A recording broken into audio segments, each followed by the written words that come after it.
আসসালামু আলাইকুম। Enough is enough. সেনাপ্রধান জেনারেল ওয়াকরুজ্জামান ঠিক এমনটাই মন্তব্য করেছেন। বলতে গেলে সতর্ক করে দিয়েছেন, হুঁশিয়ারি উচ্চারণ করেছেন এবং একই সঙ্গে তার যে পুরনো বক্তব্য গত সেপ্টেম্বরে তিনি যেমন বলেছিলেন যে 18 মাসের মধ্যে নির্বাচন, অর্থাৎ ডিসেম্বর থেকে আগামী বছরের মার্চের মধ্যে, সেই কথাই তিনি মনে করিয়ে দিয়েছেন। মঙ্গলবার শহীদ বিডিআর সদস্যদের উপলক্ষে একটি আয়োজিত অনুষ্ঠানে রাওয়া ক্লাবে তিনি এমন সব মন্তব্য করেছেন এবং আমার মনে হয় সেনা প্রধানের মতন পদে থেকে কোনো ব্যক্তির জন্য বা ব্যক্তির পক্ষে এর চেয়ে খোলামেলা কথা বলা সম্ভব নয়। তিনি কিছুটা প্রকাশ্যে বলেছেন, কিছুটা ইঙ্গিত দিয়েছেন। তিনি সেখানে বলছেন যে আমার মনে হয় আমরা নির্বাচনের দিকেই ধাবিত হচ্ছি। 18 মাসের কথা বলেছিলাম, ডিসেম্বরের মধ্যে একটা সুষ্ঠু ও নিরপেক্ষ নির্বাচন প্রত্যাশা করছি। অর্থাৎ আমাদের মনে থাকার কথা যে গত সেপ্টেম্বরে, অর্থাৎ 2024 সেপ্টেম্বরের 23 তারিখে যুক্তরাষ্ট্রে তিনি যখন সফরে ছিলেন, তখন আন্তর্জাতিক গণমাধ্যম রয়টার্সকে দেওয়া একটা সাক্ষাৎকারে তিনি বলেছিলেন যে 18 মাসের মধ্যে একটা সুষ্ঠু নিরপেক্ষ নির্বাচন সম্ভব। অর্থাৎ সেপ্টেম্বর থেকে আমরা যদি ধরি যে 2026 মার্চ পর্যন্ত তিনি সর্বোচ্চ সময়ের কথা উল্লেখ করেছিলেন এবং সেই কথা মনে করিয়ে দিয়ে তিনি স্পেসিফিক্যালি আবার বললেন যে ডিসেম্বরের মধ্যেই একটা সুষ্ঠু নিরপেক্ষ নির্বাচন জাতি প্রত্যাশা করছে। তিনি বলছেন যে আমি সতর্ক করে দিচ্ছি, পরে বলতে পারবেন না যে সতর্ক করিনি। এবং প্রধান উপদেষ্টা ডক্টর মোহাম্মদ ইউনূস যতটুকু পারছেন সাহায্য করছেন, দেশকে ইউনাইটেড রাখার চেষ্টা করছেন।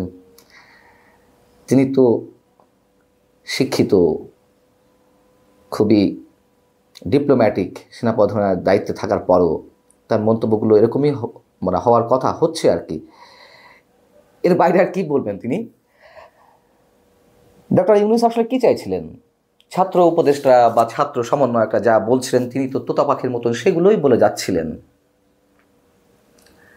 এবং তিনি বলছিলেন যে কদিন আগে যেটি বললেন, কম সংস্কার চাইলে ডিসেম্বর, বেশি সংস্কার চাইলে পরের বছরের জুন। কিন্তু তার এই কথায় কেউ আস্থা রাখতে পারছিলেন না এবং তার যে প্রেস সচিব মিস্টার শফিকুল আলম, তিনি বরাবরই বলে আসছিলেন যে জুনের মধ্যে নির্বাচন। মানে প্রধান উপদেষ্টার কথার বাইরে গিয়ে আরও এক ধাপ তিনি এগিয়ে গিয়ে কথা বলার চেষ্টা করছিলেন এবং আমরা অনেকেই বলছেন যে প্রধান উপদেষ্টা, যেটি বললাম যে জুনের মধ্যে খুব বেশি হলে, আবার কেউ কেউ বলছিলাম যে তিনি তো 2026 প্রথমার্ধ বলেছেন। প্রথমার্ধ বলতে তো মার্চই ধরিনি আমরা, যে কোয়ার্টারলি হিসাব করি, কিন্তু ব্যাখ্যাটি দেওয়ার চেষ্টা করলেন প্রেস সচিব জুনের মধ্যে। এবং এই ধরনের সেনাবাহিনীর এই ধরনের মানসিকতা বুঝতে পেরেই কি একদিন আগে, অর্থাৎ গত সোমবার, প্রেস সচিব বললেন যে মার্চের মধ্যে নির্বাচন হতে পারে, তখন পরে গিয়ে প্রতিকূল আবহাওয়ার সৃষ্টি হয়। আগে থেকেই সম্ভবত আজ করতে পেরেছেন, আমরা জানি না। তো আরও যদি উদাহরণ হিসেবে টেনে আনা যায়, স্থানীয় সরকার নির্বাচন আগে করতে হবে।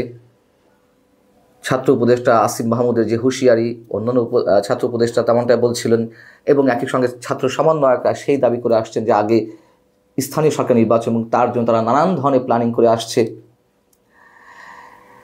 সেই জায়গা থেকে সরকারের মধ্য থেকেও এক ধরনের নমনীয়তা লক্ষ্য করা যাচ্ছিল যে হ্যাঁ, জাতীয় সংসদ নির্বাচন আগে স্থানীয় সরকার নির্বাচন সরকার ভাবছে, কোনো কোনো উপদেষ্টা বলছিলেন।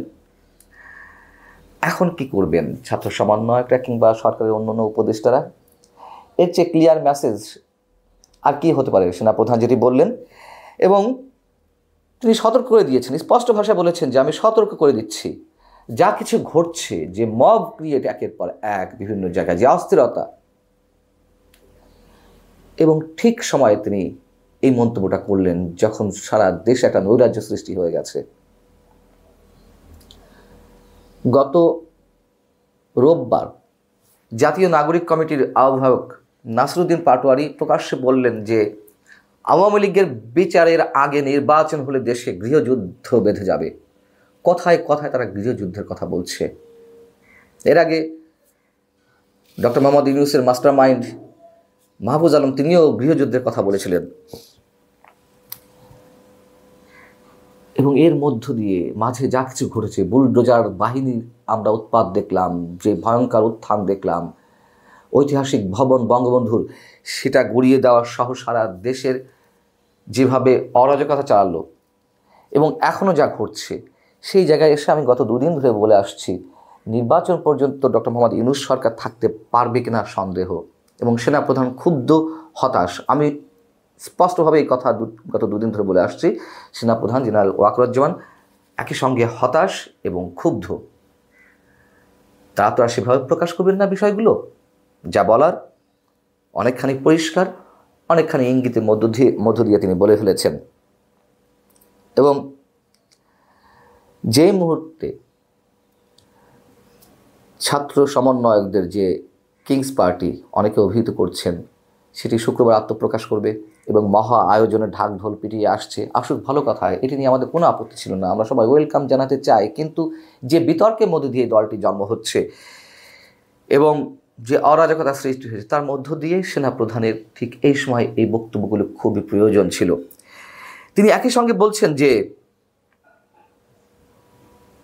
আমি আরও একটি জিনিস পরিষ্কার করে বলতে চাই, আমার অন্য কোনো আকাঙ্ক্ষা নেই, একটাই আকাঙ্ক্ষা, দেশ ও জাতিকে সুন্দর জায়গায় রেখে সেনানিবাসে ফেরত আসব। এটা তো সত্য কথা। ইতিহাসে এই পর্যন্ত দুইজন সেনাপ্রধানের জন্য ক্ষমতা গ্রহণটা খুব সহজ ছিল, খুবই সাবলীল ছিল। ক্ষমতা নিলে কারো কিছু তেমন বলা থাকতো না। একজন হচ্ছেন সাবেক সেনাপ্রধান জেনারেল নুরুদ্দিন খান। 90-তে যখন সাবেক সামরিক শাসক এরশাদের পতন ঘনিয়ে আসছে, তখন তাকে আহ্বান জানানো হয়েছিল যে আপনি ক্ষমতা নিন, তিনি প্রত্যাখ্যান করেছিলেন। আর একজন হচ্ছেন আমাদের বর্তমান সেনাপ্রধান জেনারেল ওয়াকারুজ্জামান। 5 আগস্টে যে অবস্থা ঘটেছিল, তার মধ্য দিয়ে জেনারেল ওয়াকারুজ্জামান যদি টেক ওভার করতেন, যদি রাষ্ট্রীয় ক্ষমতায় চলে আসতেন, কারো কিছু বলার ছিল? কারো কোনো প্রশ্ন তোলার সুযোগ ছিল? কেউ তো বলতো না যে কেন আপনি এটি করলেন। যদিও এটি একটা সামরিক শাসন নিকৃষ্টতম গণতন্ত্রের চেয়েও ভয়ঙ্কর, কিন্তু তখন যে অবস্থা দাঁড়িয়েছিল, তার জন্য তো মোক্ষম সুযোগ ছিল, তিনি নেননি। এবং বর্তমান পর্যায়ে এসে যে অবস্থা সারা দেশে, তখনও মানুষ সেনাপ্রধানের দিকে তাকিয়ে আছেন এবং অনেকেই তার সমালোচনা করেন, অনেকেই তার প্রশংসা করেন। সমালোচনা কারা করেন? হয়তো যে দলটির পতন ঘটেছে সরকার হিসেবে, তারা অবিশ্বাসের জায়গা থেকে কথাগুলো বলছেন। কিন্তু আরও কোনো বিশেষ পরিকল্পনা সেনাপ্রধানের আছে কিনা, সুষ্ঠু কোনো পরিকল্পনা দেশের স্বার্থে, রাষ্ট্রের স্বার্থে, সেটা আগামী দিনের সময়গুলোই বলে দেবে। আল্লাহ হাফেজ।